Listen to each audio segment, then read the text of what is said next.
Hi, this is Marcus Toole. I'm in my home orchard.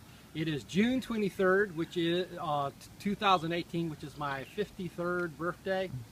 And I thought I'd show you what's going on in the orchard today. It's a very warm day today. Right here, I am standing next to my McKibbin multi-variety plum tree. In other words, the basic tree rootstock is McKibbin plum, which is a Chickasaw type plum. And most of the tree is McKibbin, but it's got a few other things grafted in. Like this branch here, all the way up, is actually Robusto. This branch here is the Excelsior hybrid plum, and then I have some other improved, unnamed Chickasaw plums that are grafted in as well, for me to find out what they're like in terms of fruit. And they're also grafted on their own rootstock somewhere else in the orchard. But this will produce fruit faster, and I can get to know what they're like sooner. All right, so that's the McKibbin with all the other stuff grafted into it. This right here is a LeConte pear, which is really a mid-season pear. It's not one of the earliest ones, but it's not a late one either. It's these pears in my particular area should ripen towards the end of July, early August. This is a very good, it's an old variety. It was, the variety was sort of an accidental hybrid between the Bartlett pear and a Asian sand pear, and it was actually Captain LeConte, who was in the military in the 1850s, got one of these, got a seedling, what he thought was a sand pear, and brought it home to the LeConte plantation in Georgia, and the tree turned out to be a soft pear, much like the Bartlett parent, and that became the LeConte pear. And actually, Georgia had, back in the late 1800s, Georgia had a fairly significant pear industry centered around the LeConte pear. So it's an interesting pear from a historic perspective, and a very good pear. I have several young pear trees of various and sundry varieties that don't have fruit on them this year. This one is a Tennessee, which is a hybrid between the Tennessee plum and the Tennessee pear and the Hosui pear. Hosui is an Asian variety that is not fire blight resistant enough for our climate, and this particular pear is more like the Hosui parent. You'll notice that I have concrete blocks taped into the branches. The purpose of the concrete blocks is to spread the branches in such a way that the branches, you do not have such a sharp angle in the crotch. It makes for a stronger branch, so that the branch is less likely to split off and damage the tree, and in the case of a big pear tree, damage whatever the branch falls on. Here is another pear tree that needs to have spreaders put in it, and I will be putting some in it. This is a scarlet pear, which is a variety that originated at a homestead in Florida.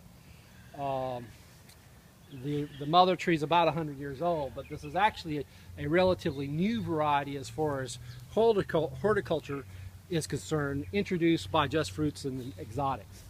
Let's go over here.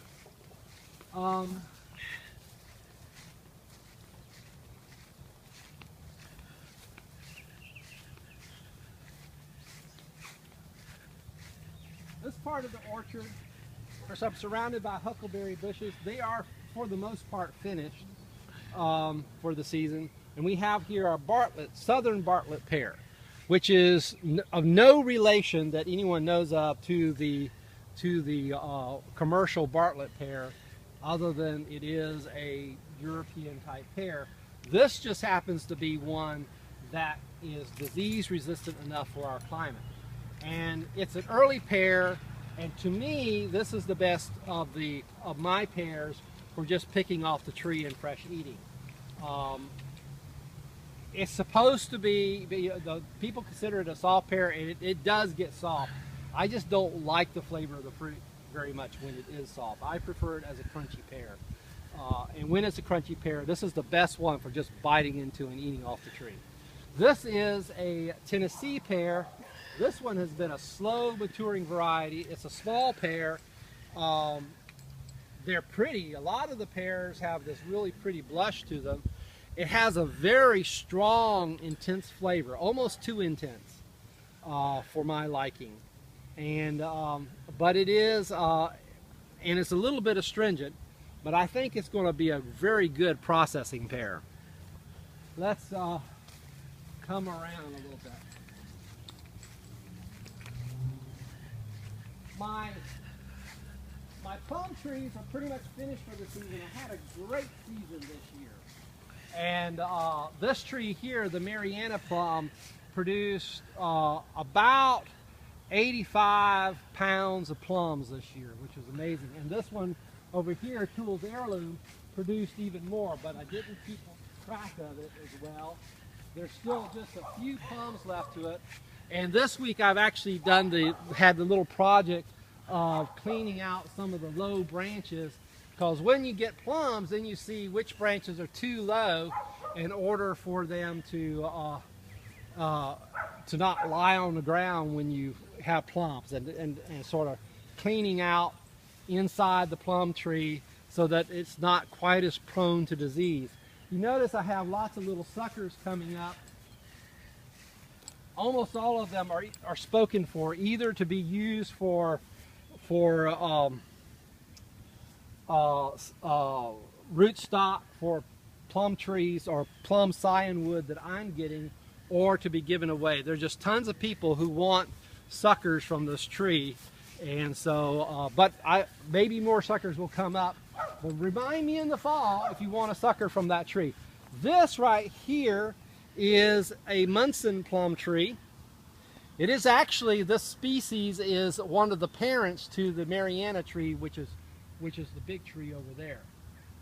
This particular tree is native to the Midwest, southern part of the Midwest, Kentucky, Texas, the northern part of Mississippi, the northern part of Louisiana.